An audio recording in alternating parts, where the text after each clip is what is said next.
One of the interesting questions that I saw on the forums this week concerned which model works better in emergency situations. And here, G.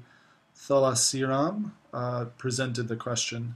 And I think a lot of the responses were correct in that the logic of appropriateness or the organizational process model is often used in emergency situations.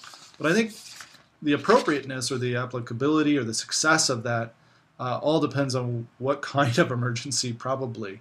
Um, the fastest decisions, like I said, are performed by organizational process. I mean, you just follow a rule, and a lot of organizations drill for that. So the Navy, the National Guard, all kinds of organizations like medics, even uh, doctors and nurses in the emergency rooms have simulations where they go through various drills in order to establish standard operating procedures so that when these routine kinds of emergency situations occur, we're prepared. And the same thing even within our buildings where we have earthquake drills in California or in Kansas, it was tornadoes and what have you, that people practice that occasionally or at least have certain kinds of standard operating procedures in place for that rare event.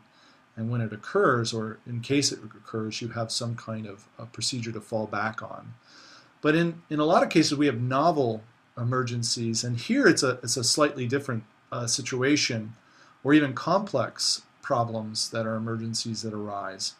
And in those cases, perhaps efforts at rational action, along with an effort to delay politically, ploys to delay the decision process or to make it feasible for you to have more time to decide, can be helpful. And particularly, I felt like you saw this in the Allison case where Kennedy and Khrushchev, by their actions, were trying to make sure they didn't jump too soon with a standard operating procedure in place, that they couldn't stop or they couldn't divert and that they lost control over. So the consequence model was something that with a little more time and a little more careful planning, we could take care of the contingencies of an organizational process that might go awry, and avoid a cost that none of us would want occurred or could survive, like Armageddon.